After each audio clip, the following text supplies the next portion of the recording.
Good morning, everyone. Before we begin, I would like to take a moment to thank and acknowledge our respected faculty members who have made this event possible.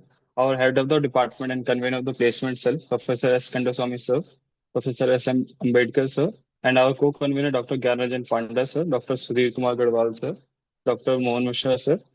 We are truly grateful for their constant encouragement and the guidance. I am Gautam Jha, President of the Placement Cell, and I'm honored to welcome you all for today our panel discussion on career and public policy and beyond civil services. Let me briefly share the flow of the event. We will begin with the panel discussion moderated by the colleague Mr. Devinder, followed by the interactive question and answer sessions with the participants, and finally, a vote of thanks by me. Now, few words on why we are here today. When we think of career in public policy, the first image that often comes in our mind in the civil services. The traditional approach will important represent only on the pathway. In today complex governance landscape, public policy professionals are equally needed in research, consulting, advocacy, and corporate strategy and development sectors. The aim of this panel discussion is highlight the diverse avenues and the encourage of our students and young scholars to look beyond the conventional framework, understanding the meaningful impact in policy can create through the multiple professional trajectories. With this context, I am delighted to welcome our distinguished speakers who will share their journey on their insight with us today. Our first panelist, Mr. Dipankar Khare sir. It is my privilege to introduce Mr. Dipankar Khare sir, who brings with the extensive experience in public policy, governance, and industry engagement. He currently serves as a director at the Manufacturer Association for the Information Technology (MATE), where he is responsible for handling the key policies areas such as customers, commerce, and consumer affairs with the electronic and ICT policy. Prior to this role, he is a joint director of the public policy at MATE, where he played a pivotal role in promoting IT manufacturing and initiative in India. His extensive backed by distinguished career shaping the leadership possible across the government and industry's body, including advisory role of the Office of the Honorable Union Minister of Commerce and Industry at the PhD Chamber of Commerce and Industry. He has worked as across sectors contributing to areas such as communication, project implementation, government affairs, and stakeholder engagement. Mr. Khare's work reflects the deep understanding of policy making and implementation in complex environment, making him through the leader in navigating the institutional framework and fostering the industry government collaboration. We are honored to have him with us today to share insight and career in public policy beyond traditional pathways. Please join me in welcoming Mr. Dipankar Khare, sir. Our next panelist, Ms. Anushka Roy, ma'am. It's my pleasure to introduce ma'am, who currently serves as Deputy Manager at Deloitte, where she specializes in regulatory compliance and public policy in the government and public service sectors. Prior to this, she worked as an assistant manager at the Deloitte and as the public associate at the PwC. She is a contributor to the policy research and regulatory services. She has been also associated with the IPAC, Indian Political Action Committee, where she lead the terms and help prepare political reports and strategy. With a strong academic background and the hands-on experience in public policy, regulatory frameworks, and governance, she brings the practical insight into the how policy shape development, service delivery. Her journey reflects diverse exposure across consulting, strategy, and implementation of public policy. Please join me to warmly welcome ma'am to this panel. Now, Devinder will start the panel discussion. Devinder, over to you. You are not audible. Sorry. So, thank you, Gautam. Good morning, everyone, and a warm welcome to today's panel discussion on career in public policy beyond civil services. Myself, Devendra Kumar, Joint Secretary of the Placement Cell, and I will be moderating this insightful session. We are honored to have with us two distinguished speakers, Mr. Dipankar sir and Ms. Anushka Royman. So let's begin with a question for both our panelists to set the stage. So first of question I have to ask with Mr. Dipankar sir. Sir, I'm audible? Yeah, please go ahead. Okay, okay. Thank you, sir. So sir, when we think of public policy careers, as Gautam mentioned, like civil services are often comes first to our in mind, like in a just only civil services, like state or center. So in your view, what other careers pathways exist in this field? And why should students explore them? Sir, please. So, thank you, Devender. I think let me congratulate the placement cell, Department of Public Policy, Law and Governance, Central University of Rajasthan, all the distinguished professors and dean, and thanks Gautam for inviting me in this panel. Also, congratulations to my fellow panel, Anushka from Deloitte, and we joined this session at the very auspicious occasion of Onam and then Ganesh Chaturthi and all the vibrant festivals of the country.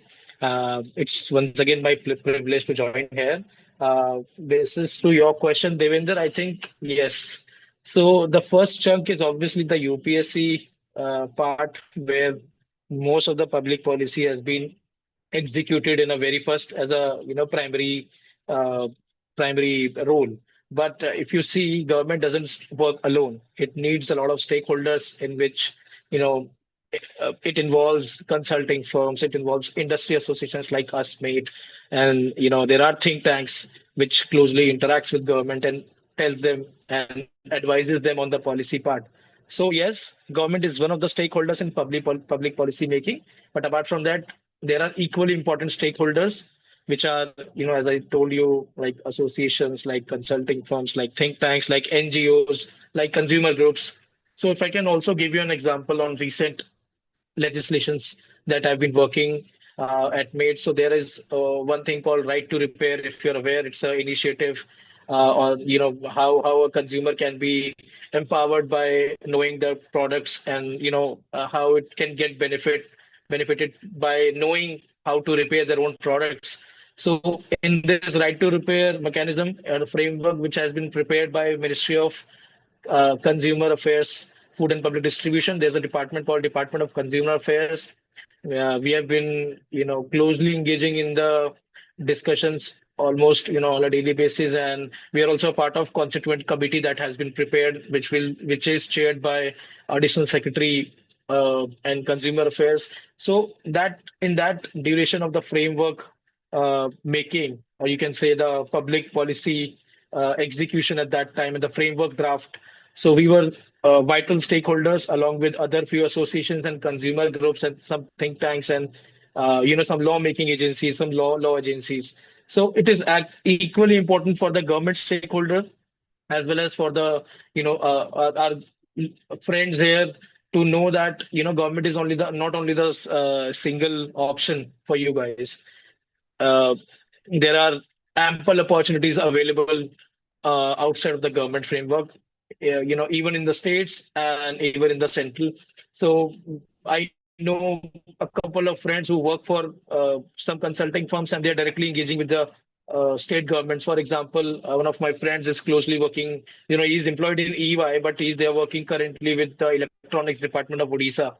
So, in that term, they are directly engaging with every day with the highest person in the government and advising them or maybe taking inputs from all the stakeholders and helping them to arrange all the logistics things. That's my thought, the first thought for this, Devendra. Thank you, sir. Thank you very much. So, sir is telling about like there is only not one single stakeholder in the whole state. So there are multiple stakeholders like NGOs, like other institutions which work independently and so on. So, ma'am, over to you. Like, what's your opinion on this question? Please, ma'am. Sure. Thanks, Devinder, and thank you so much to the university for inviting me and Dipankar. It's really a pleasure to be addressing all of you. And I can understand your anxiety because I was in your position just a few years back. So I understand the kind of anxiety that is associated with this new career now, which is booming, which is public policy. And just to add on to Dipankar, I think if I could take just a step back, it's really important to understand why is it that civil services in our country is so revered and is seen as, the ultimate destination for anyone who wants to serve in the public administration space. It's ideally got to do with the colonial, civil services that we had. And after that, just before 1991, everything in our country was very state controlled, right? Before pre-liberalization era. So to be associated with the government has always been, looked up as, the ideal career path. And, being Indians, we also have this very cultural aspect in us, which is to serve towards a common goal, which is the nation of India, right? And therefore, in that context, civil services has always been the chosen path. But if you look at the trends over the past, couple of years, I wouldn't even say couple, maybe a decade or so, things have been changing. Public policy as a concept is really nothing new. Once a polity or a nation state comes into being, that's when you start, having this idea of public policy.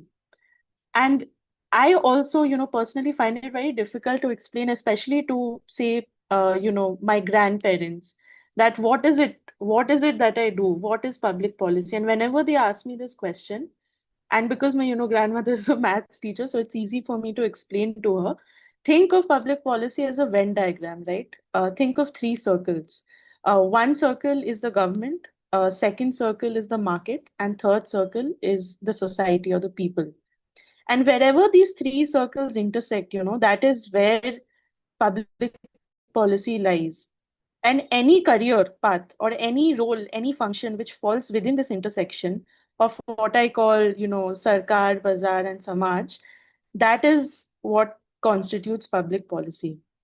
So to that extent, as Dipankar has already mentioned, there are so many careers right now which are associated with public policy. And as he rightly said, that, lately the government will not be able to do everything alone. We live in a very collaborative society where the government especially looks for people who specialize in certain fields, right? And to that extent, you have research or think tanks in multiple spaces, in multiple areas. You have social impact for firms, including, say, social impact consulting like Dalberg, or you have multilateral development institutions like the World Bank, the various arms of the United Nations. You have the academia, of course, your esteemed professors over here, who are working day in and day out to educate so many people. Then you have something which is now called lateral consulting with the government, wherein you're advisors essentially to the government without necessarily having to be a bureaucrat or a civil servant. You have, of course, like I am part of the corporate world, wherein you have consulting as well as you can be a part of each of these, huge MNCs or Indian companies who have their own policy teams. Then, of course, you have political consulting, which has come up very recently. So, there are so many examples, and of course, industry associations like MATE, FICCI, CII, all of these. Public policy is a very, very collaborative space. And as I said, whenever you think of policy, think of that intersection of Venn diagrams, and anything that falls within that intersection, you will be able to make a career in public policy. So that's my 2 cents on this. And over to you, David. Thank you, ma'am, and thank you both of you, sir and ma'am, for your thoughtful insights. It's enlightening to hear about the diverse roles and responsibilities in public policy that extend far beyond the traditional civil services. So now I continue with you, ma'am. So let me address next question. So, ma'am, what initially motivated you to pursue a career in public policy, especially at a time when it was not widely seen as a conventional professional trajectory? So, ma'am, can you explain? Over to you. Sure, sure. So actually, Devinder, since I was a child, I think when I was 9 or 10 years old, very ironically, since then I really wanted to become an IAS officer, and that's also because I was very interested in civics. We had civics at that point, and then of course we had political science. So anything to do with public administration, anything to do with the political economy, really, really interested me since I was a child. And apart from that, I've always had this habit, which I think is a really, really important skill in public policy, is curiosity, right? Always learning to ask why, because that's what differentiates a public policy professional from look at a problem statement and then want to solve that problem statement. But as public policy professionals, we're always trained to understand why is it that the problem is occurring. So that's a skill, that I had, and I honed that skill over the years. And that is why I always, wanted to get into the public policy space. But of course, as I grew up and I started my college and everything, I understood that public policy is not just limited to civil services. There are multiple options, and consulting as a space really, really attracted me because not every day is the same in consulting. It's very, very different. Always on your feet, always running, always working for clients. So that is why I've always been interested, and that is why I chose this career. And I think all of you who have chosen or want to enter this field are should really think very highly of yourselves, because this is the space to be right now. Thank you, ma'am, for sharing your journey and the motivation that guided your career choice. So your experience underscores the value of pursuing one's passion, even when the path is unconventional. So thank you, ma'am. So my next question, ma'am, continue with you. So like for students and young professionals that aspiring to enter this field, like which skills, whether technical or interpersonal, like in technical, like data analysis, research, or interpersonal, it may be like negotiations, communications. So like, do you consider most important for long-term effectiveness, like for long-term effectiveness, or that has efficiency in which of the skills are to be more required? Over to you. Yeah. So I think this is a very critical question that you asked, Devender, especially in this age of AI, because even a couple of years back, if someone asked me this question, I would say the regular answers, right? Like you should know how to do research, you should know how to be comfortable with data, take out insights from that data, learn to communicate.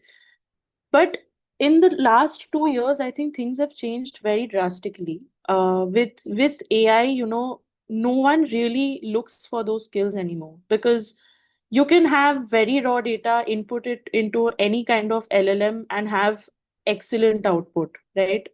Like akin to any consulting firm's report. So those, hard skills are really not something that at least people in consulting look out for anymore, because those are something that you have technology to perform those skills for you. What I really want to focus on is some of the behavioral and some of the functional skills that I think are really, really important in public policy. And I think Dipankar would also agree with me in this. The first skill that I always tell my mentees is that learn how to network, right? Public policy is all about people to people relationship. Whether you're working in the government, whether you're working in private, whether you're working in an industry association, it's all about building meaningful relationships, because AI can replace your skills in Excel, but AI cannot replace, the kind of relationships that you hold and the network that you build. So that's definitely one, and there are multiple platforms now to do that. LinkedIn is there. LinkedIn is one of the biggest networking platforms. So try to build a network. Second, and what is very, very important is perspective. Whenever someone brings a policy problem to you, it's really important to understand that what they're expecting out of you is what kind of value you put on the table. With AI, 45 people will give the same answer. You input, a policy problem into AI, ChatGPT is going to give you the same solution. And so 100 people in the room will have the same solution. But what is really important is what is your perspective, right? What is the value that you're bringing? And that really comes from shaping your opinion by reading a lot, by networking with people, understanding how people think, why they think that way. So that's really important. So in that sense, your judgment becomes a critical skill. The third is, as I said before, that always learn to question the why. It's not just about what and how, it's always about why. And try to, whenever you're communicating a solution or working on any research problem, always structure your policy problems or your research statements into what, why, and how. That has really helped me over the couple of years, especially in consulting, and that really goes a long way in public policy. Um, the fourth thing that I would say is that learn to look at the macro picture, right?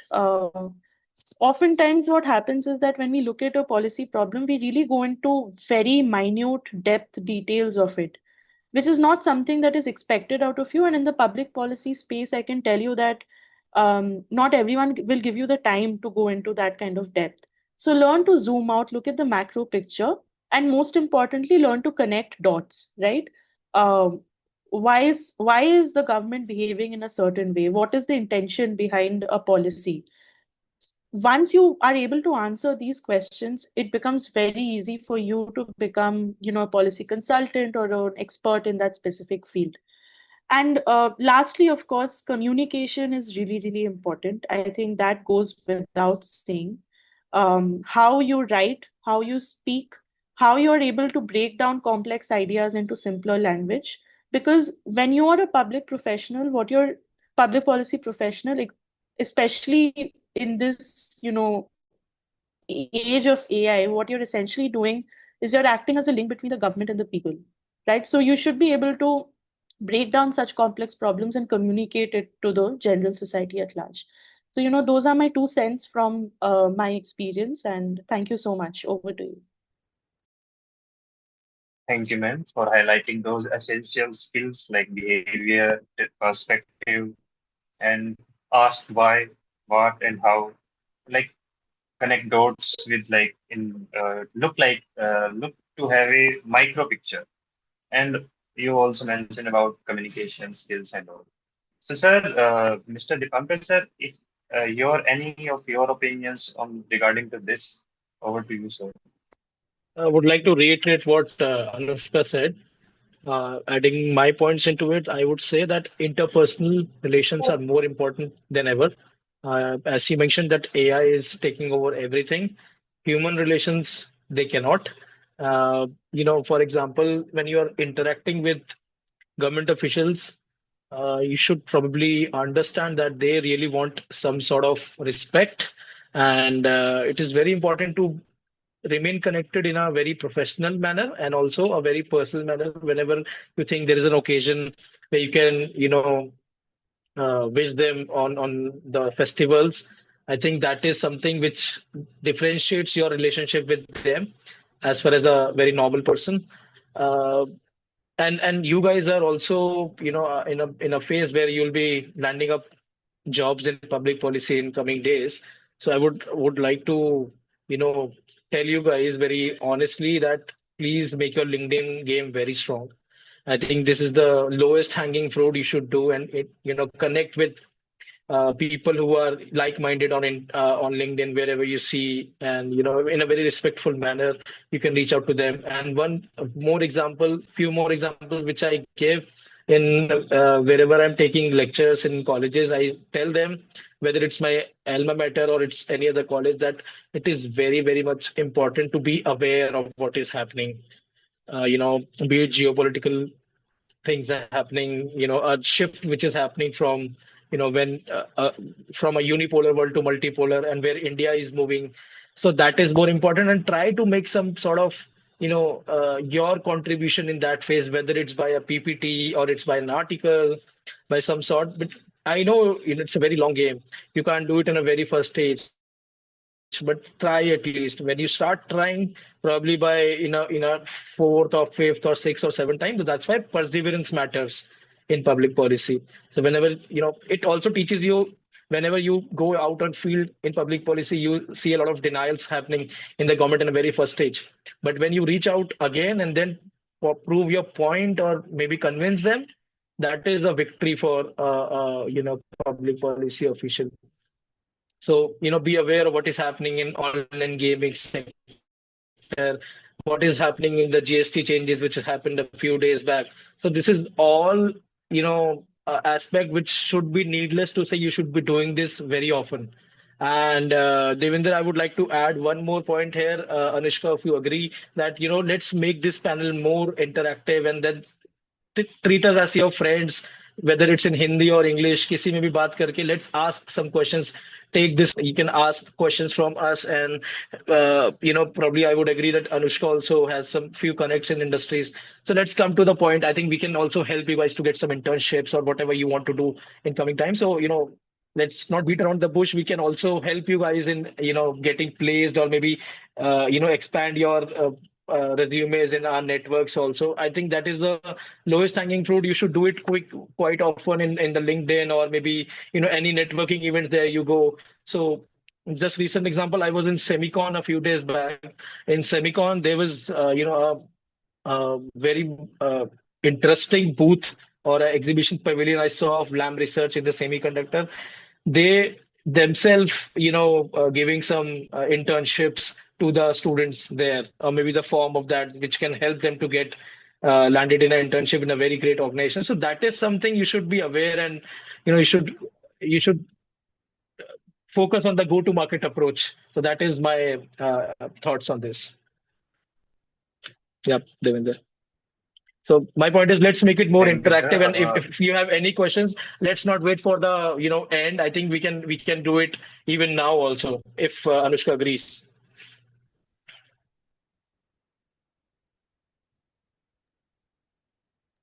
Ma'am, Sure. Yeah. uh, I absolutely agree. Devendra, you can go ahead.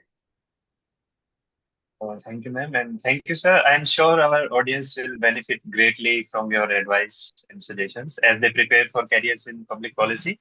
And we will, like Gautam, can you tell like when we will host the one more webinar or seminar on like LinkedIn enhancement and resume enhancement?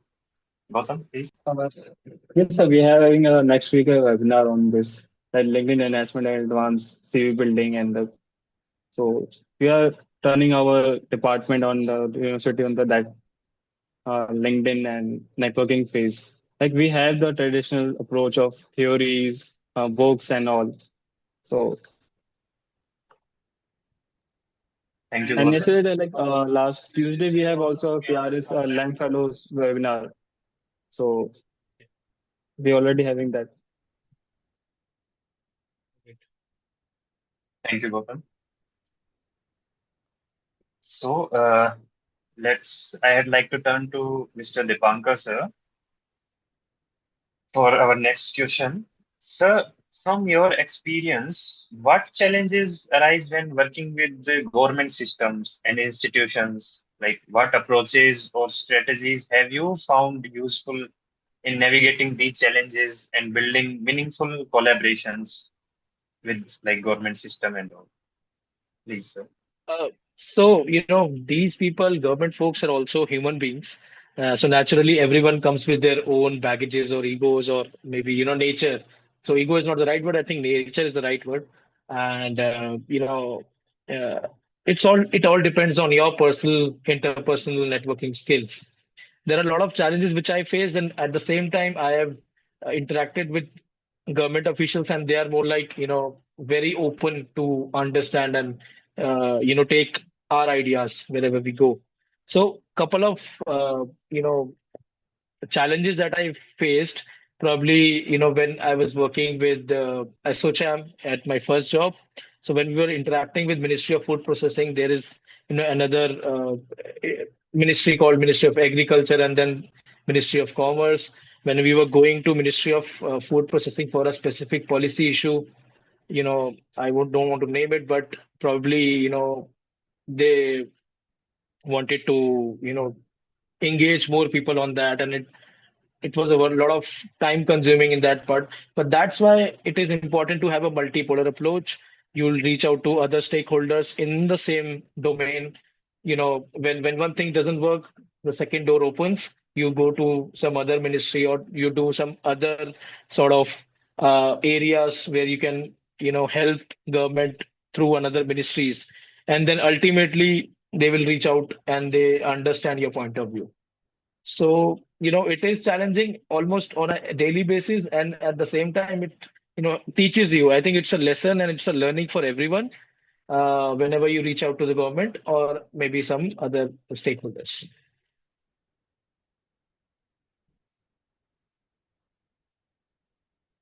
Devendra, that's my thought. Yeah. Thank you, sir. Thank you very much. If anyone asks like in chat box or open to mic, like anyone can ask questions from sir or ma'am. Yeah, Make Devendra, sense. actually, I have a question. I Sure, just ma'am. wanted to know the general, like, academic background of the cohort. Are most people from humanities background, or are they engineers? What is the distribution of students? Yes, ma'am. Like most of the students are from our department, but some students are also joined from Department of Public Administration and like some IITs or IIMs. Maybe Google Form is with Gautam Jha. So Gautam can ma'am elaborate. Basically हमारे जो course हैं वो master in public policy के हैं. सम PhD scholars भी हैं and from Manu university Hyderabad से भी हैं. So is a mixture of like journalism also people economics people also there. So Okay. हाँ.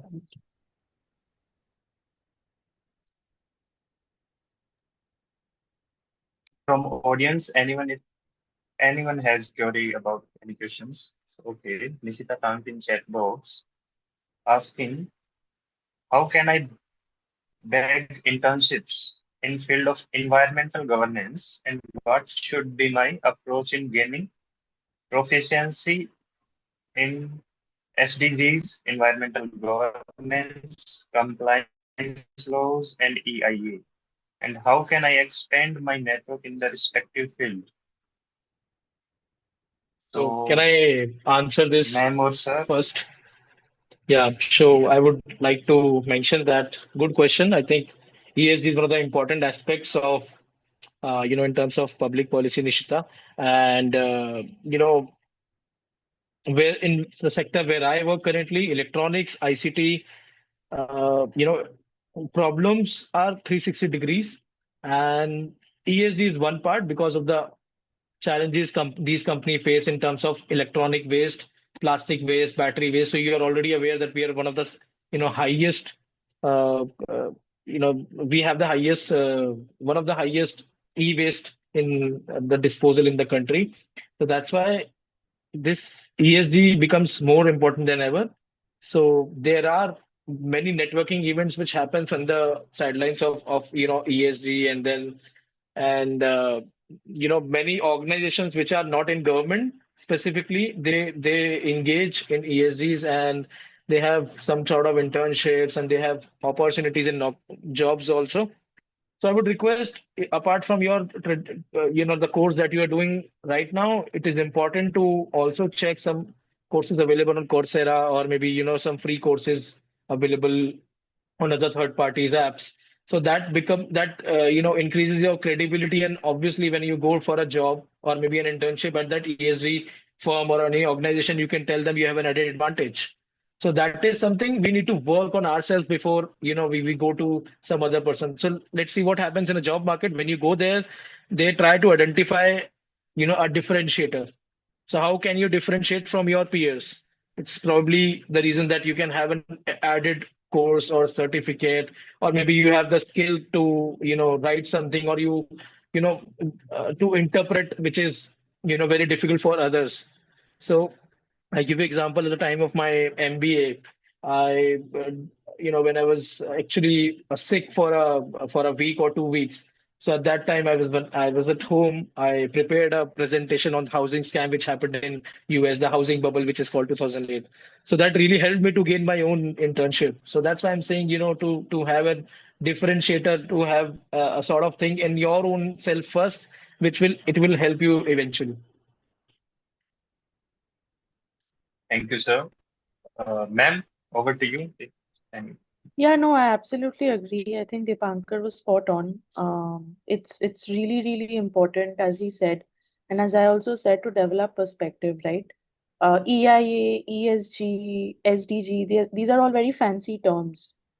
But until and unless a hiring office can actually see what is it that you bring to the table, right? If you've written articles, or if you've even written LinkedIn posts, if you've written any research papers, because for example, I know a lot of people at CEW, right, which is one of the leading think tanks in climate change and environment. And what they really look out for in interns is the ability to have perspective and write. So it's really important for you to even start, you don't necessarily have to get it published anywhere. You can use Medium, the website Medium, to just put out your thoughts, right? And of course, needless to say that you should be very well versed with the theories, right? Like what is going on at the UN in terms of SDGs, how are different countries complying, what are the different regulatory frameworks that countries are coming up with. So it's very important to keep yourself updated, read and write, and make sure that people know that you're writing. So that's the easiest way to get internships. And I think one aspect that I'd like to, not just tell Nishita, but to everyone is that, see, public policy is a very, very vast uh, term, right? Anything and everything can be public policy. Drainage is public policy. Right to repair is public policy. I work on intermediary regulation, that is public policy. So it's important now that you are at the end of your master's or, wanting to go into the field of like a job, it is very important for you to start thinking about the specialization that you want to do. Which sector do you want to enter, right? And Nishita is very visibly interested in environmental governance. So once you have that sector locked in on, then you can do internships within that sector and start building your CV towards that sector and try to stick to, one broad sector as much as possible, because that's very important in policy space. So yeah, Devender, over to you. I think there are a number of questions which are coming. Thank you, ma'am. Thank you very much. So further, we have a question from Rahul. He wants to know that how can he graduate in MPA, Masters of Public Administration, background, get a job in the private sector? Whereas the West is concerned, MPA or MPP is widely recognized as for like an MBA degree in India. Okay, I want to know how to get a job with MPA degree, and I want to know about the credibility of distance degree from IGNU, Indira Hmm. Gandhi National Open University. Okay, so sir, ma'am, anyone Dipankar, you want to go first or? answer this question? I think I don't want to comment on the credibility of any university. So as far as you are on the job and you're doing a distance course, I think that helps you. But as the very first step, whereas the West is concerned, MP or MPP is treated as an MBA. And I think public policy courses are still, in a evolving stage in our country. It is not as, recognized as a very much sort of MBA. Especially at my time when I was in 2018, 2016 to 2018 batch. So I did my MBA in marketing and finance. So I was till that time I was not aware. So it's my first job at SOCHAM, which ignited me to do something more in public policy. So that's why I did some few courses on Coursera and still thinking to how I can upgrade myself with the public policy courses. So that is my limited understanding on any university. I think Anushka, you will be the right person to share your thoughts in this. Yeah, sure. So Rahul, you actually asked a very controversial question. I don't know how many of you know, but there was an article out, I think 2 or 3 days back, which has gained a lot of traction in the policy space on how MPP is the new MBA in India.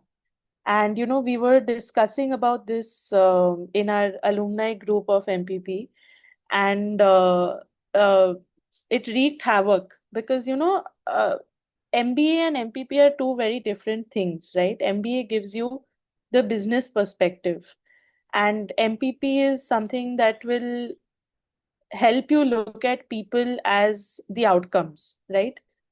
MBA teaches you to look at business and KPIs as the outcomes. So you're right, Rahul, that as Dipankar said, even today in India, I can tell you especially about the consulting industry because I have been associated with it for the longest, for most of my career. Um, Someone who holds an MBA is given much more importance than someone who has an MPA or an MPP, simply because of the fact that MPP courses, as Dipankar said, are still evolving.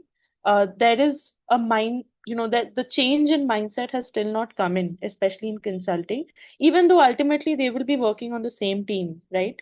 For example, in my team, apart from me, there's no one else who holds an MPP degree. Everyone else is either a lawyer or has an MBA degree, right? So, and we all work on the same problems, we all have the same solutions, etc. So, I would say that if you really want to get into the private sector, it doesn't, I mean, sure, an MBA would give you an edge, but it doesn't really matter as long as you can demonstrate the skills that you have, especially in terms of, again, as I said, awareness about what is going on, writing, etc. So you need not worry about that. And on the IGNOU aspect, again, I don't think I am worth, of worthy of commenting on it. So I would refrain from it.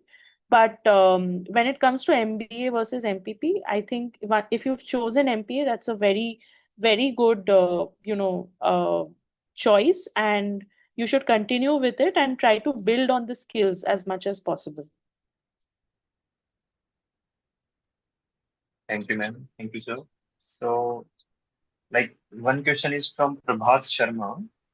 Public policy considered as the elite studies or bureaucratic only? Okay. How common student of various domain can enroll in public policy and bring a change in society? It's maybe Hmm. academic Can I questions. add? Can I add? Yes, yes, sir. So, Sure, sir. so I think it's not about elite or it's like, very rich people go into public policy. The one thing that you need to change in the country is your intention for that. If you have intention, even if you don't have public policy certification of course or, degree, doesn't matter. I have seen people, not taking my example myself, but my friends, they are not even, postgraduate. They are even graduate in some different courses or even BA. So they have, it all depends on my experience is it all depends on your exposure also. Whether you are interacting with a sort of municipality also or constitute a local constituent or probably, in that angle. So everything, when you so I tell other also that, public policy is more like it's an ongoing process for me at least. When I go out in a lift, I say Delhi lift rules, rule number 7. So it is also a sort of public policy where you engage with the who makes these Delhi lift rules. Probably you go to some other vehicle and then you see BE6 or BS6 or BS4, BS5, who makes those rules. And then you see a price that you pay to the shopkeeper and you see GST reduced from 18% to 5% or 28% to 18%. It's all public policy. It's more like, you breathe that. So that's intention is more important rather than having some, you know, courses and all. But you have intention first, and then ultimately God gives you the way to figure out where you want to go.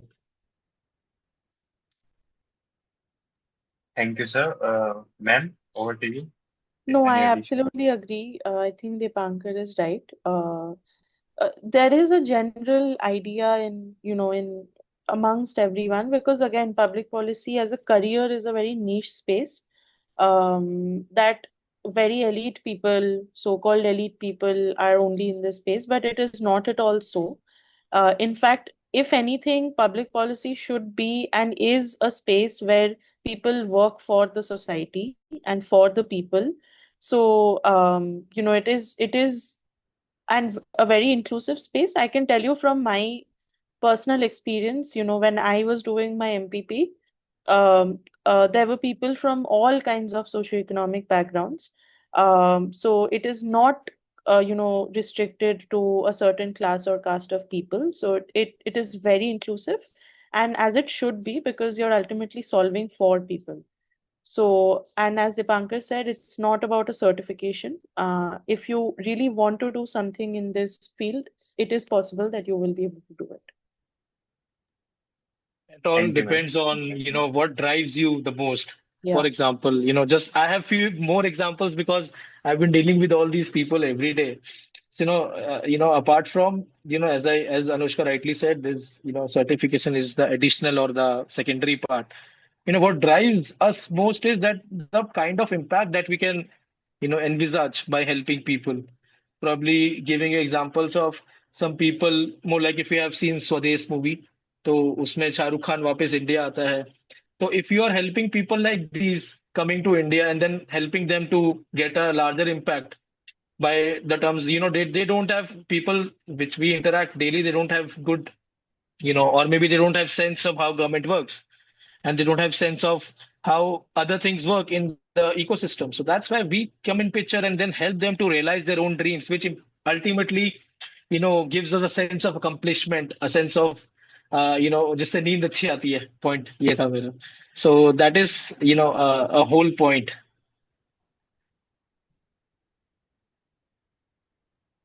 Right, so thank you, sir. And next question is from Anusha. So she wants to know which skills or qualifications are most valued by employers in public policy, those within the corporate, non-profit, or consulting sectors. Yeah, I mean, if I Sir can or answer ma'am? that, may I answer that? Sure, ma'am. Yeah. So Anusha, I Sure. think I've already talked about this in my initial session, that one would, give a very conventional answer and say that sure, uh, learn data analysis, take a course on Stata, take a course on R or Python, or take a course on policy communications. But you have AI agents who will do this for you. What really matters, as Dipankar and I have been repeatedly saying, that what is your take? What is your perspective? What is the value that you bring? So try to read a lot, as much as you can, make it a habit. For civil servants also who are preparing for ICS, I mean, they read the newspaper every day, right? Subscribe to various kinds of newsletters. There are so many policy newsletters which are out, which help you understand and gain perspective on multiple issues, right? So try to read as much as you can. I think what hiring teams really look out for is someone who has a solid opinion or a solid perspective. Doesn't have to be right or wrong. In public policy, there is nothing right or wrong. It's about what the value that you bring, right? So try to have that. And the second thing that is really, really important is learn to communicate. Writing and speaking as well. These are important. And third, of course, as we've already said, is that build relationships, network as much as you can. LinkedIn is your most powerful tool. Dipankar talked about Semicon, right? There are so many of these industry events that go on daily, right? If any of you are based in Delhi, especially, Delhi has these policy events, on a regular basis. I would say that it's so difficult to catch up with all of them. Try to make yourself visible at these events, go and talk to people, understand what they're doing. That is the only way that one can truly build a very successful career in this field. Otherwise, just a degree or a certification really won't help, right? Unless you build these soft skills that you have.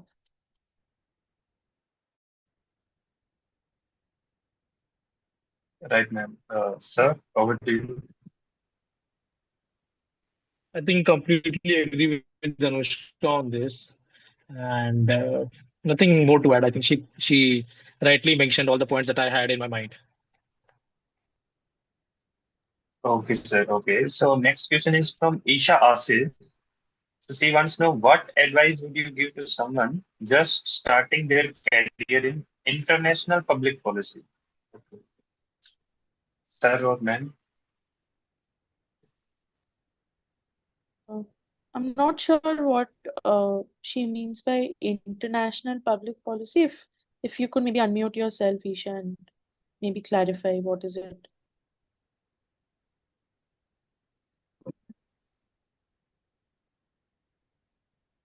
Isha, if, Or you can type it in the chat if that's I more mean, comfortable.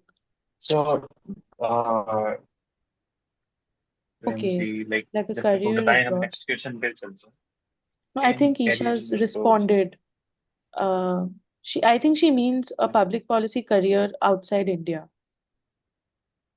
I wouldn't be the right person to answer this because I don't have a career outside India. Dipankar, maybe if you want to So try. same goes to me. I think many friends they have opted to go out and have impact externally. So that is completely fine. I think that's all depends on what your personal choices you have. So it's not like you are not nationalistic if you are not working in India. Many people work abroad and then ultimately help India to be at the global position. So that is actually a good thing. That is not a problem. So try to try to align with what are the national interest probably when you are Yeah. out, when you are not working in India and you are outside, and just follow the law of the land. I think Yeah. that is more important. Right, sir. Not all the very best, Thank you, sir. Isha, if you are going there. Probably she is asking for the roles at United Nations, etc. I think she may be having Okay. that thing in the mind, it seems. Yes, Okay. sir. So maybe I can answer that if you mean international organizations. Um, See, again, in international organizations, one very raw truth that I would like to tell you that took maybe several years for me to realize is that it's a very gate-kept environment, right? What I mean by gatekeeping is that it is very, very difficult to, get into the UN or any body as such, unless you are one of the two. One is where you know someone very personally who can, give you a referral and, help you get inside a UN organization. Or second, if you're a bureaucrat with multiple years of experience, which is by seniority, you are eligible to, be part of one of the leading multilateral organizations. So, apart from that, I know a lot of my peers and colleagues who have worked in the UN. It is not to say that it is impossible. I think the easiest way out is to start with an internship at the UN, or you can sign up for something they have as UN volunteers, UNV platform. But the harsh truth of that is that all of it is unpaid. I personally am very against this idea of unpaid internships or volunteering programs. So if that's something that aligns with you, please go ahead and apply for these. Um, they also do have a preference for people who have degrees from, say an LSE or any of the Ivy League colleges. But again, this does not mean that you are completely ineligible. There is no harm in trying. But this is my experience. It can be a completely different reality, but I just shared what I have experienced in my applications. So I talk from a stakeholder perspective, wherein I engaged closely with UNICEF last year for a e-awareness session across Delhi schools, and where I interacted with UNICEF Yuva team. Yuva is basically they're a team of people who are into the electronics, I mean in the e-waste sector, and then they helped them to. So UNICEF Yuva is something I think probably third party of UNICEF, something like that. So they take people for the Yuva and then ultimately, give them to UNICEF. But it's, as Anushka mentioned, I agree that, it's more like a contractual or internship Yeah. roles, a job of, nature of job, but not specific if you get, full time in UNICEF or UN. So that is something very difficult to crack. It's not very easy. And, if you get it, I think that without go saying that it's not impossible. Right, sir. Thank you, sir. So next question is from Sorry. Kanishka. Kanishka, as a student of political science honors, how should she start her journey in his career so that she can use her initial years productively? Okay. So Kanishka wants to know that, like, as a student of political science honors, how should she start its journey in this career? So make Hmm. her initial years productive. Saroj ma'am. So I can maybe take an attempt at that because I was also a student of political science in my undergraduate. Um, See, Kanishka, what will you have an advantage as a political science student when you're starting out in public policy? The advantage is that because you know the theories of political science, you understand how you can apply those theories and understand how governance works, right? You have a much more socio-political understanding of the society. You can maybe, once you start applying those theories to real life, you can put 2 plus 2 together and again have your own contribution to any policy problem. The disadvantage that you have, which I faced, particularly, qua my say peers who had economics honors or came from engineering backgrounds, is that we are not trained in data, right? We are not comfortable with numbers. Political science in India as an undergraduate course is very, very theory dependent and very heavy on just the learning aspect of it. But to address that, I think what you can do is start taking some kind of additional courses. There's so many, free online platforms which offer courses on understanding data, being comfortable with numbers, because in public policy, that is key. You will need to, at some point in your life, delve into numbers and, look at statistics, look at, as Debankar mentioned, uh, the GST rationalization, which has recently happened, right? What is the impact? To assess that impact, you will need to be comfortable with numbers, right? Historically, what is the tax trend, etc. So take some of those courses which will help you be comfortable with data, especially how to take out insights from any kind of data that you have, particularly with respect to policy and not business as such. So I think that will really help you. Other than that, I think, by the virtue of being a political science student, you already have some of the answers that a public policy course would, offer to you. So all I would say is that try to strengthen your data skills. That is important. Right ma'am. Sir, over to you. Any additional? I think she's the right person because she has graduation in that. So although I'm from BCom honors and I did my MBA, so at that time I was lost. I was not aware of this beautiful public policy course and the pathway of my career.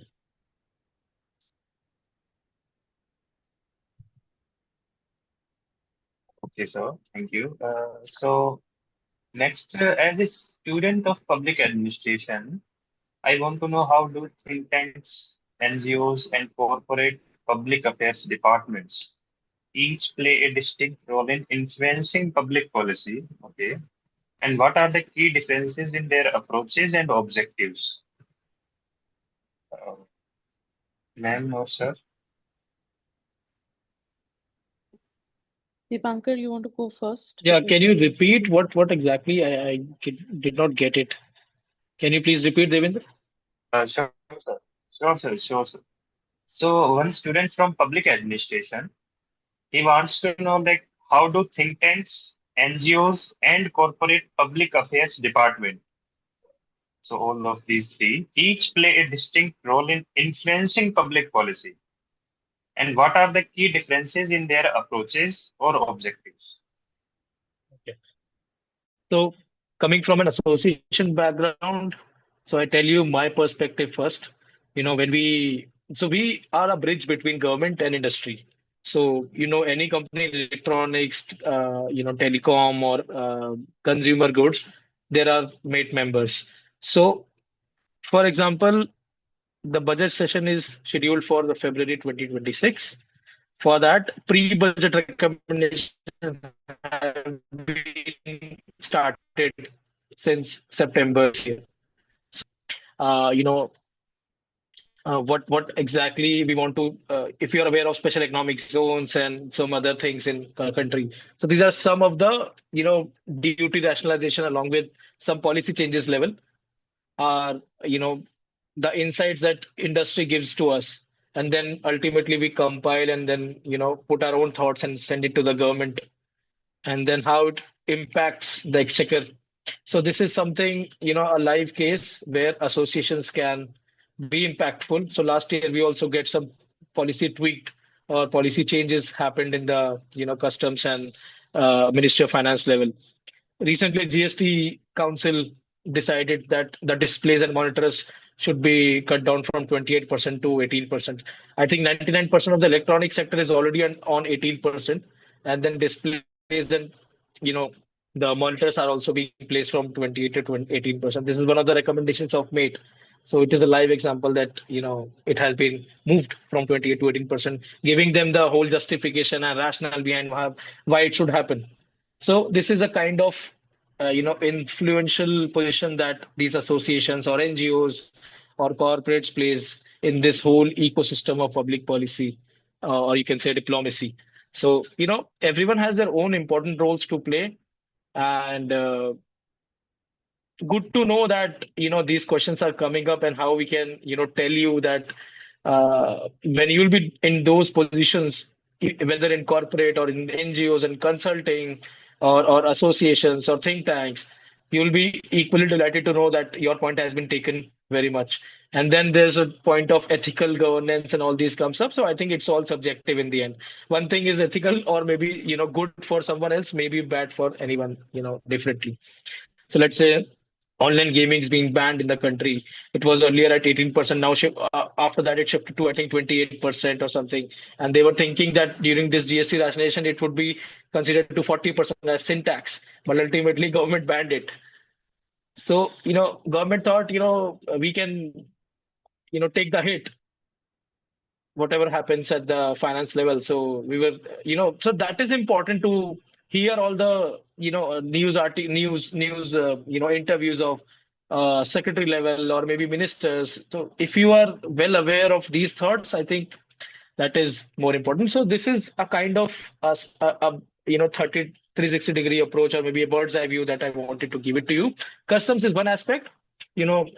Different thing is legal methodology. When what should be the the products packaging should mention in that. So there are a lot of debates happening on Rule 6, which is quite technical. I don't want to name it, but understand from that perspective, there is vital information that needs to be put on the a box of a mobile phone.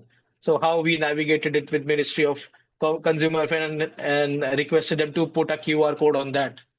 So it is a long journey which happens for almost 6 months, a year. So that it takes a lot of time. So this is the kind of influencing positions all these associations or think tanks or consulting. Yeah, that is what I experienced during my tenure and been experiencing every day. Thank you, sir. Ma'am, over to you. Yeah, I think that is absolutely true. See, ultimately, you'll have to understand, and you will understand it when you enter the career space, is that there are so many stakeholders, right, in the public policy universe, and each stakeholder has their own interest, and therefore, aligned to their interest, they will act in that certain way. So, for example, let's take the example of online gaming, as Dipankar said. The online gaming companies will have their own interest of not banning the game because they want to make profits in India, or they want to continue their business in India. Some of the think tanks, or some of the we call them digital rights groups, right? They will say that no, you have to ban online games because there are a lot of children or minors who are addicted to it and are also leading to suicides, etc. So everyone in this policy universe will have different stakeholders, and everyone takes their problem to the government, right? The government will then reach out to specialists like, say, industry association, or say consulting firms, people who are day in and day out working on these issues. They will say that you give us what is the opinion of the industry, or tell us that what is the actual impact that is happening because of online gaming. We will then work together. We will collaborate with each other. We will take the opinion of the industry. We will take the opinion of digital rights groups, and try to collate a recommendation, then that will go to the government. The government in itself, there are so many bodies, involved on online gaming. There's the finance ministry, there's IT ministry. They will, deliberate amongst each other, because you'll have to understand that a simple idea of just banning a certain industry, what is the consequence that it has on the entire country? Not just in terms of economy, not just in terms of finance, but internationally, what are the best practices? What are the standards, right? So everyone has their own role to play, and everyone has their own interests that they want to keep forward. So, that's how the policy universe works. And as Dipankar said, you'll realize that to bring about a change in a policy is not a month's time, or it's not just an overnight just whim of the government that they just woke up one day and they decided to ban something, right? It takes years and years of advocacy, of continued efforts, of collaboration, stakeholder consultation, closed door discussions to come up with a decision. Now you'll see in this space there will be so much of litigation which will happen, which means that a lot of these online gaming companies will take this to the court, that this is an unlawful decision of the government. Then that is another field that will go on. So, as everyone has their own interest essentially, and that's why it makes it so interesting, right? What is important for you is that at any point, and this is something that I personally speak from my experience, at any point in your career, whichever side you are on, whether you are on the online gaming industry side or whether you are on the digital rights side, you will be conflicted, right? If you're on the digital rights side, you will say, अरे यार, नहीं तो फिर gaming companies कैसे business करेंगे? If you're on the gaming company side, you will say that, अरे यार, no, but actually it has a bad impact on teenagers. The idea is that you should be aware that there are these two sides. That will make you a seasoned policy professional. So it's not about really ethics and morality. Ultimately, you will have to serve the organization you're a part of, but you should be aware of all the sides. So that's important. One has to take a You know, perspective then, even now. Yes, absolutely. So adding to it, I think specifically if we are diving deep into online gaming, ban, which happened, prohibition of online gaming. So I should think that you all must be aware of what led to happen. Why did this happen? So why factor Anushka as mentioned, and after that when the litigations will happen, and what are the government stance on this? So I read, I was hearing few interviews of Secretary Electronics Ministry a few days back. So they were saying that even apart from that, the suicide part, or maybe the deaths which were happening, or the children's being addicted to the game, there was serious hawala money which was coming through all these apps. I think you are all aware. So when this ban happened and then everything has happened, the government of India said we are ready to have Interpol also involved in this, a sort of which situation which is happening. So understand the impact of it. It was earlier someone was talking about international public policy. We are already going international through our own domestic, bills. For example, DPDP Act, which is Data Personal Protection Act, I mean. So it is still, was notified in 2023, I think, but the rules are being yet to be notified. So they were out for the public consultation in February. And then what happened? I think it's still in the deliberation, it's in the process. And why did not it get signed till now? Why it did not get notified? So you should all be thinking on those perspective. Read newspapers about it. Read, online available sources. Read, here on YouTube. So that is why I'm saying ki awareness is very important on that part. Yeah. right, so thank you, sir. So Kanishka is saying thank you for your views, ma'am. Like political science background student, ma'am, ask question. So her correlated questions to Anushka, ma'am. What do you think is the biggest gap between academic study of public policy and the real world practice, ma'am? This question for you. That is a very deep question actually. But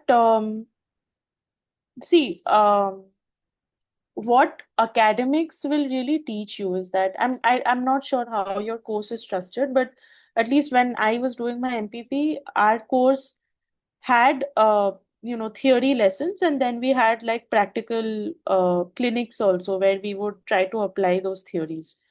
What academics will teach you is to understand the behavior of people in the public policy space, right?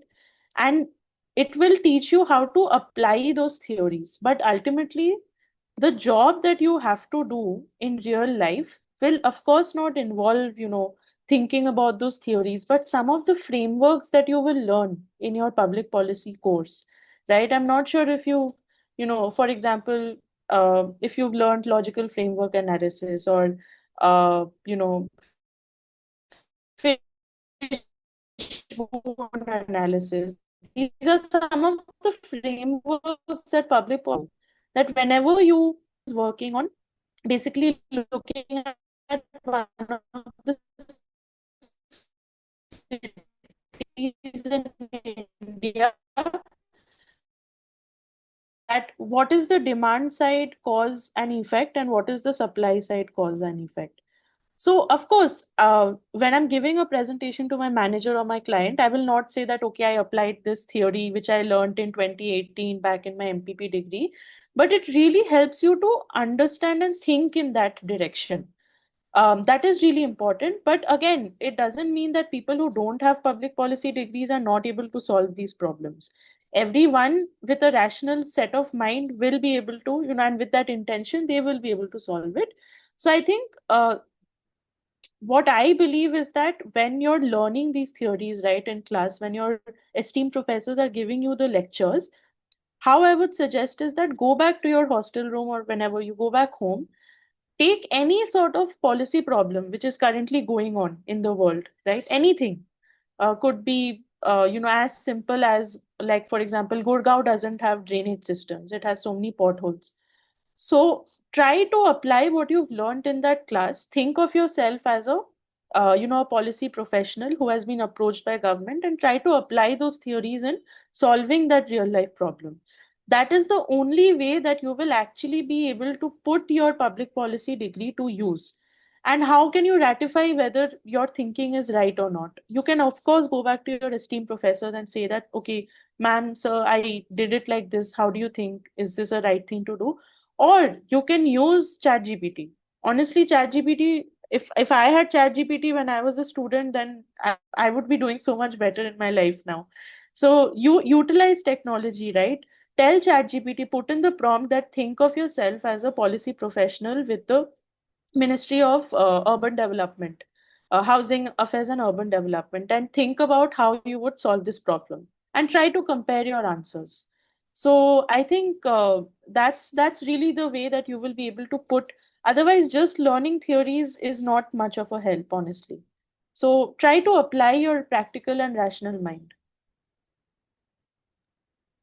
Devender, over to you.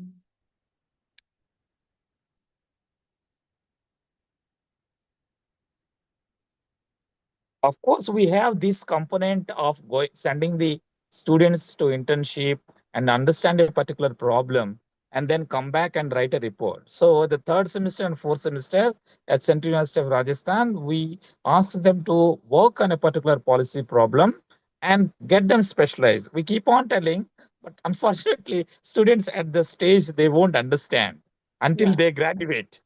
So what madam has been telling is that, okay, you try to have your own perspective. We teach a theory on public policies and then you have done and you continue with that problem to get some kind of an understanding how you can make a career out of it. That's what madams. By the way, madam, Yeah. I am So, Professor Jeevan. I was teaching at Central University of Rajasthan till January. Then I moved to Hyderabad in Maulana Azad National University. Great Okay. going. Thanks, sir. And very nice Professor meeting you. Jeevan, wishing you a belated Happy Teachers Day, Yes. which was yesterday. Thank you. The reason why I join all these programs when my students do it, this is my last batch and sweet batch from the department. So wherever I am, so whenever they do it, I will be part of their efforts because I have been nurturing them. So I want to see how my students Great. are also holding in meetings like this. So it's happy So to see. students should learn the interpersonal skill of Professor Jeevan, and Uh, Yes. adding to it, sir, I have huge respect for all my professors and Professor Jeevan yeah. also here and all the Central University Rajasthan's professor है. मुझे लगता है कमी हम बच्चों में ही है, students में ही है, क्योंकि Mhm, इतना कुछ हम सीख लेते हैं. The point mhm. is, we should take our courses very seriously, or maybe the guest lectures whenever they come to your colleges. So, that is the first step of leave apart the public policy. I talk about MBA, for an example, when I was doing my MBA. So many of our friends, including me also, we were, mocking the guest lecturers and, doing, अरे क्या इसको क्या पता होगा ऐसे ऐसे चीजें मतलब. But the point is, at that time, sir is very right कि हम लोगों को लगता है कि यार सब चिल है, मतलब अच्छा चल रहा है, नौकरी होगी तब की तब देखा जाएगा. But the point is, we should get started, at that point. And most important, which matters to our parents or us, is the return on investment on the course that we do. So let's be very realistic. I think college में पढ़ने इसलिए जाते हैं ताकि नौकरी मिल पाए या आगे जाके मैं कुछ आगे करूं. बाकी ठीक है, सुधार देश का वो सब सेकेंडरी पार्ट है. पहले charity begins at home. My point is that. So that is why it is important to learn and don't leave any opportunity miss. So that is a point, whether it's a guest lecture, whether you're being taken to an industrial visit. So most important is that when you are going to an interview, is the differentiator that you are. Yeah, So definitely. yeah. So, And I so, think, so added to that, when we were teaching there, they take it light, but when they leave, so on the September 5th, they'll keep on sending yesterday full of messages from all over India. Sir, what you have been teaching is so right, and because of this training, that training, and all. So I think this happens with every student, I suppose, The on a lighter better late note. than never, sir, I think. Yes. Okay. definitely. Yeah. One more thing that I can suggest, which we had done back in our college time, was that try to form like some groups amongst yourselves and try to have these sort of like just informal clinics or discussions, right? Like, you can take up any topic and it can be, facilitated by Gautam or anyone. Try to take up any topic and just try to have, a discussion. What that will do is also you're not thinking independently, but you're also seeing how other people are thinking about that kind of policy problem. And these are the real conversations and the real learnings that you will have when you do peer to peer conversations and peer to peer learning. But of course that drive has to come from within you, and that hunger to have these conversations in the first place. That really helped us. I remember when I was in my college, we had to stay in the hostel. So till late night, till 12, 1, 2 a.m., we used to sit in the canteen and just talk about, multiple policy issues that were going on in the country at that time. At that time, CA, NRC was a huge thing. So, we were all Krantikari students. So we used to talk about, what is the impact of, such policies on people, on the society. So these are the things, until and unless you actually talk to people, exchange ideas, that learning till classroom can only be for your till a certain point for your degree. But what will, as we are constantly saying that build perspective. You build perspective like this, right? You talk to people and understand and have your own opinion. So yeah. Yes, ma'am. One question is like from chat box, like uh, in related to this same topic. Like in communications, sometimes our perspective is communicated wrongly, like judged wrongly or taken personally. So how do you navigate those situations while working in same in private offices and all? Like in communication, we have to like आपने बताया कि रात को बैठते थे सब बातें करते थे. तो like Hmm. कभी कभी वो पर्सनली भी लिया जाता है कुछ चीजें. वो Hmm. चीज प्राइवेट ऑफिसेज में भी होती होंगी. So how do you like navigate those situations and conditions? Over Maybe to you. Dipankar is best to answer from your HR course in MBA. This is about, organizational behavior. So I've worked in almost 5 organizations, on a very short stints also. Let's say SOCHAM, then I worked for Agri Bazaar. SOCHAM is one of the oldest chambers associations of India, established in 1920. Then I worked for an startup, egg tech startup, which established in 2016. Then I worked for PG Chamber of Commerce, which was established in 1905. Same back to old days. And then I worked for Minister's Office, Piyush Goyal. And then I moved to MATE. So it's almost five organizations, 500 people, almost different, aspects. Uh, I think the best part is whenever you think that the conversation is flowing in a very wrong tone, just stop yourself.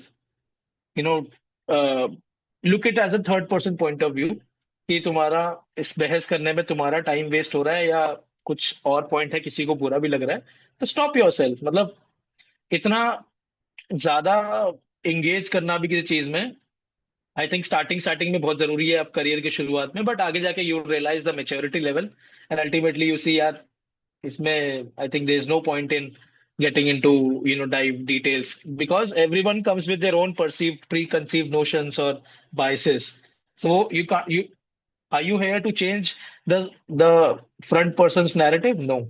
You just wanted to prove your point. You did. Even if it was not, accepted or convinced properly, then leave. Then talk to another person. There are a lot of options in life. So don't get very pretty much serious on, having those one-on-one personal discussions. वो जब गर्म खून होता है starting में जब आप नौकरी करने निकलते हो प्राइवेट ऑफिस में फॉर एग्जांपल तब आपको लगता है कि सब बदल दूंगा मैं बात करूंगा 10 लोगों से और अपना पॉइंट प्रूव करूंगा बट वो क्रांतिकारी अप्रोच कॉलेज तक ही ठीक है बस उसके बाद जाके get serious on part and ultimately ऐसी सिचुएशन ना बना देना फिर आपको एचआर के पास जाना पड़े और दो लोग मिलके आपके पॉइंट पर आ जाए तो be reserved I think that's why people say ना कि पर्सनल एंड प्रोफेशनल को अलग रखो तो वो मुझे लगता है इसी पॉइंट में रखते होंगे personal professional should be different जहां आपका दोस्त बन जाए पर्सनली बातें हो रही हैं तो आप उनसे कर सकते हो but don't treat everyone as your friend in the very first point. So that is, my experience overall. Anushka, would you like to add what you've faced in your consulting experiences or somewhere else? So actually, in the corporate world, it's a very different ball game. As soon as you enter a corporate office, you yourself will be hindered from making any kind of personal statements or personal comments because the environment is such. And after that, it depends on your team as well, right? What kind of leadership you're having.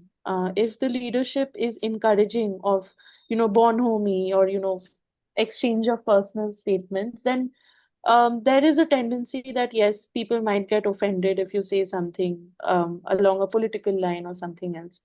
But usually in corporate, the leadership are also trained to refrain from making such statements which might offend anyone, which might be politically colored, etc. However, having said that, I would also like to say that, yes, be quiet and be reserved, but don't let your opinion also get lost in the entire jungle, right?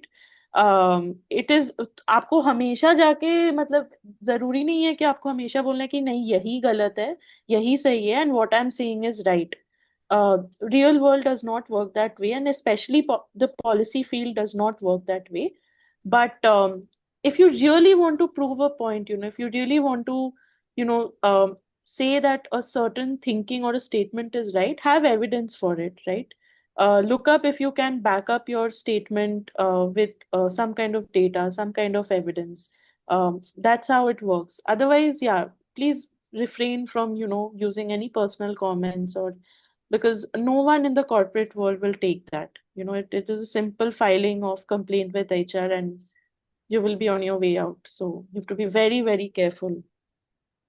I think वो माहौल ही ऐसा है वो ecosystem ही ऐसा है where Yeah. you itself you see other peers and you see everyone and you that change yourself specifically. So that's why I think it's on the job Learning. trainings also learning also for that matter. It's not very formal learning obviously but you see people and then you understand कि कहाँ मुझे reserve होना चाहिए कहाँ मुझे नहीं होना चाहिए वैसे स्कूल से बड़े होते कॉलेज में आते भी थोड़े बहुत जो चेंज हुए होंगे ना तो वैसे Yeah. एक लेवल ऊपर जाके चेंज हो गए तो this is something, a human tendency to grow in life. Yeah. Right, sir. Thank you, sir. Time is passing, and now we have just take one and two more questions, and then we wind up. So next question is from Kajal Kumari. She wants to know, like, what do you think that has not talked about in public policy?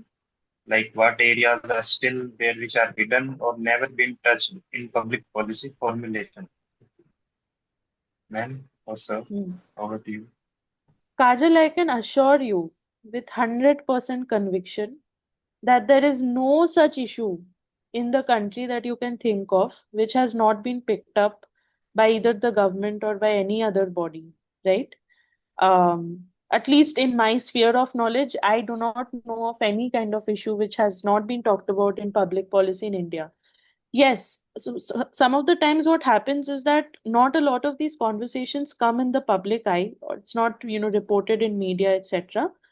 Because there are multiple, reasons behind it.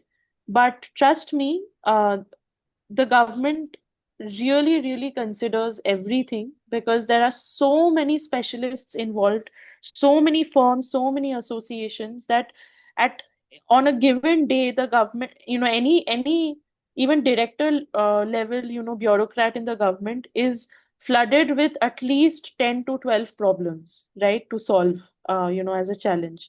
So I can assure you that there is nothing that which has not been talked about, unless if there's anyone else who feels otherwise, and I'm happy to hear that out. Dipankar, maybe if you have a So perspective. I was just having a good laugh on this because she's right. I think it's almost every day flooded with public policy issues, but actions can be taken on the priority ones. Yeah, So let's say if you have thousands, probably two or three gets the first chunk.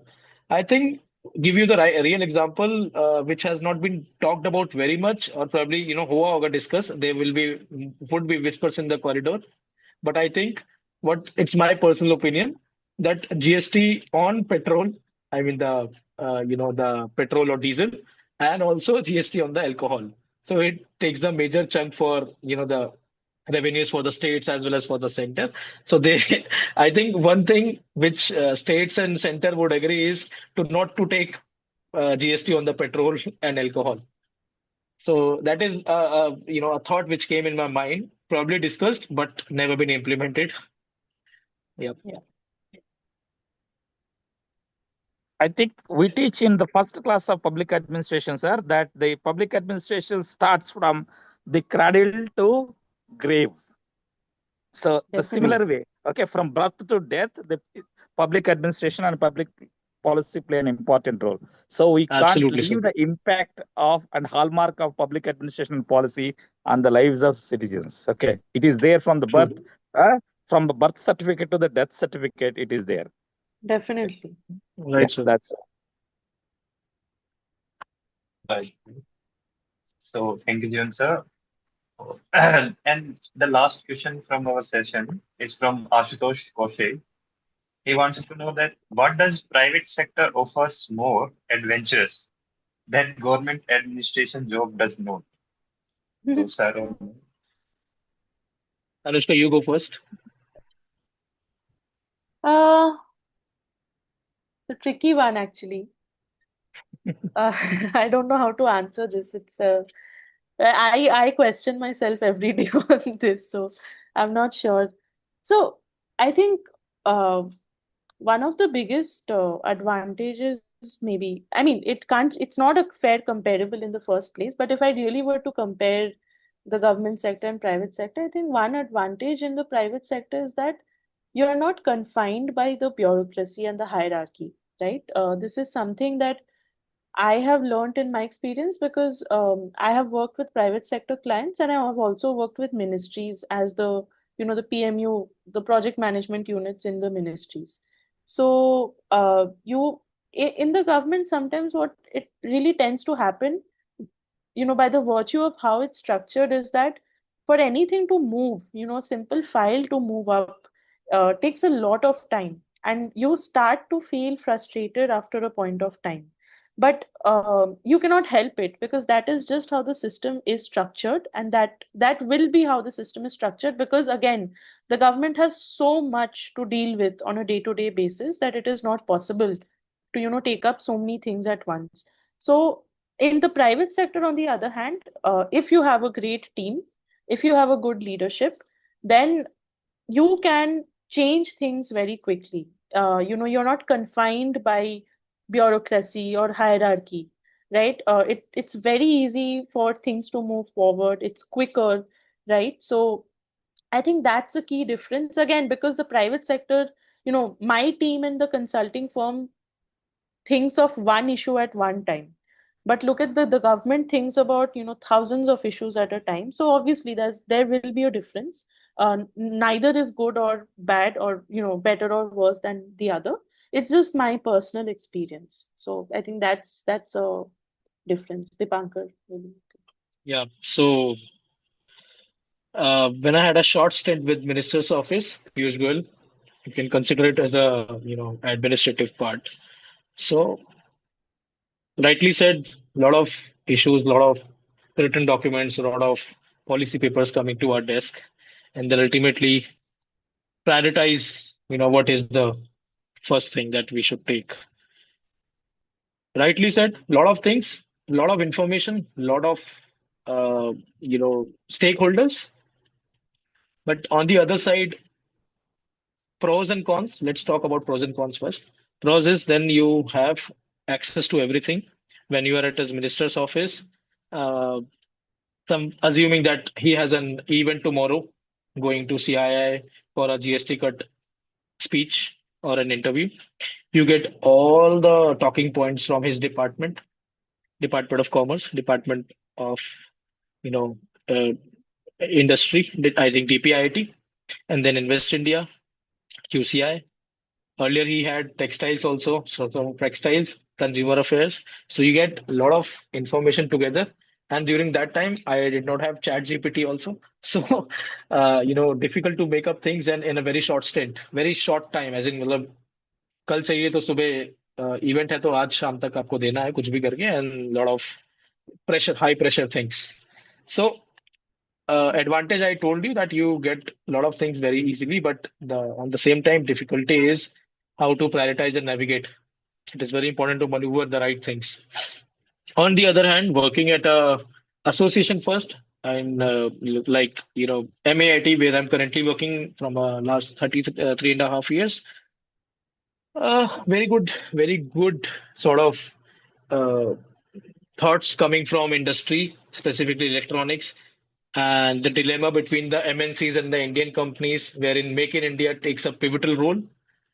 So, you need to take what comes first for the nation. So that is more important.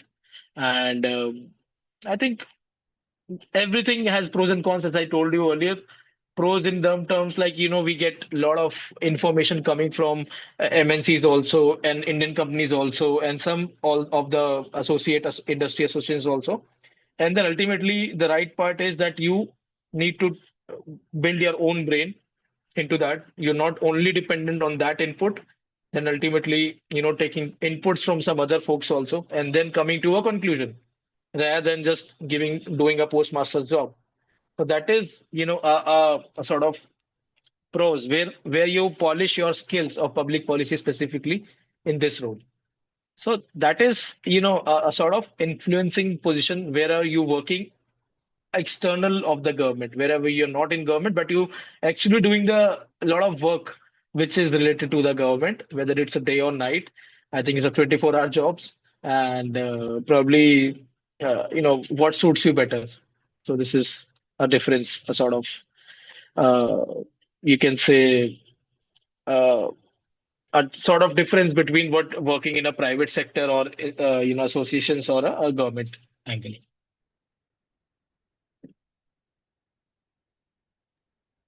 Thank you, sir. Sir or ma'am, if you have any remarks or any suggestions personally to the students of the public policy, if any of you wants to share with us, sir or ma'am, please. your personal opinions or personal suggestions to the students, for public policy students. Yeah, sure. So, I mean, again, thank you very much to the university, to the esteemed professors and the placement cell for having us. I think it is a very, very important conversation. And just to wrap up, what we have been saying for the past, 1.5 hours or so, is that read read as much as you can. Keep yourself updated, reach out to people, use technology to for what it was built for, that is to network, build perspective, have your own opinions, write as much as you can. I wish someone had told me when I was a student that you should write a lot more.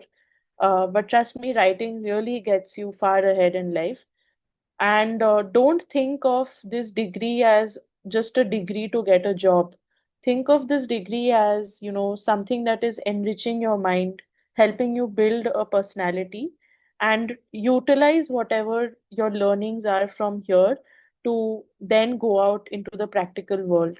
And, if you just follow all these steps, I can assure you 100% that there are so many organizations in the country which are looking out for capable, uh, you know, well-read uh, students and youth like you who are really wanting to, get into this space, have an intention to work for people.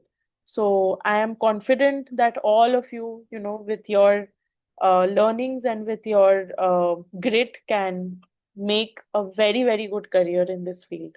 So that would be my concluding remarks. Thank you very much, Dipankar. Uh, First of all, thank you everyone at the Department of Public Policy and the Placement Cell, Central University of Rajasthan. Uh, Gautam, thank you for coordinating and reaching out to me last August. I think very glad to join on a Saturday, although I was thinking that could be on a weekday, but probably Saturday is a good time where everyone can join. And really wanted to join in person, but due to logistical disarrangements, we could not. And very, very interesting panel discussion happened. And it is really what I wanted to be an interactive panel discussion. Everyone raised their questions pretty well. In the end, I want to convey my greetings to everyone and would like to say that I am, and also I think Anushka, I'm taking this liberty on our behalf, that we are also available on LinkedIn, or Gautam has my number already. If you have any issues, if you want to reach out to me on any aspect of the career part, or maybe the sort of help, or anything, guidance, we are here. And it is a public policy enthusiasm. I think it's a family now. It's growing in the country. Whether you are from the same background or not, I told you the intention matters the most. And that's all from my end. And glad to I'll try to be again and again helpful to you. And I hope this session was helpful for you all my friends here. Thanks. Thank you, sir. Thank you very much. Gautam, it's time for vote of thanks. Over to you, Gautam. Thank you, Devinder. Just I want to add to both of you, ma'am. Thank you, ma'am, sir. Like just a webinar host करने presentation host करने randomly था कि like हमारे juniors हमारे पास आए थे, like they asking question more and more like corporate, they know about civil service, public administration, IAS and exams. So like हम जहाँ पे internship करें हम उसका perspective उसका दे सकते हैं. So we just thought, we and Devinder and like our team, like why not hosting a session on this? So I just randomly messaged sir and ma'am. They just replied within a minute. So this is because of the LinkedIn. So really thank you, sir, ma'am. And on the behalf of the Department of Public Policy, Law and Governance and the Placement Cell, I would like to extend our sincere gratitude to both of our speakers, Ms. Anushka Roy, ma'am, and Mr. Dipankar Khare, sir. The insight to share about today about the exploring career beyond civil services using platforms like LinkedIn and developing essential skills have been extremely valuable, all of us. Your experience in the not only broaden our standing public policy careers, but also inspire to explore the new direction of the with confidence. We hope to organize a physical session in our department soon. and where we can invite you again and engage with a larger audience to benefit from our experience. I would like to thank everyone who joined us today, as well as my entire team, Jeevan sir, Devinder, all the scholars, for their support in making the event possible. Thank you once again to our speakers, to all of you who have been part of the session. We hope you found enriching, inspiring as well. Yes, sir. I will add a punch to this. Thank the speakers. Dear students, listen. It's not about only work. Work and network. That is my punchline. Work and network. If you don't have a work, nobody can network with you. Okay, that is how the circles will work. Okay, you should establish your work through reading, writing, and speaking. These are the skills that are required. Without work, you can't network. Okay, it's not simply just a WhatsApp. Okay, have a good day. Great work to the team. Bye bye. Thank you, sir. Thank you, ma'am. Thank you, everyone. Thank you. We are Thank available you. on LinkedIn. Yes. And Gautam has my number. Thank you, Yes, everyone. sir. Thank you, Bye. Anushka. Thank you. Thanks, Dipankar. Bye. Bye.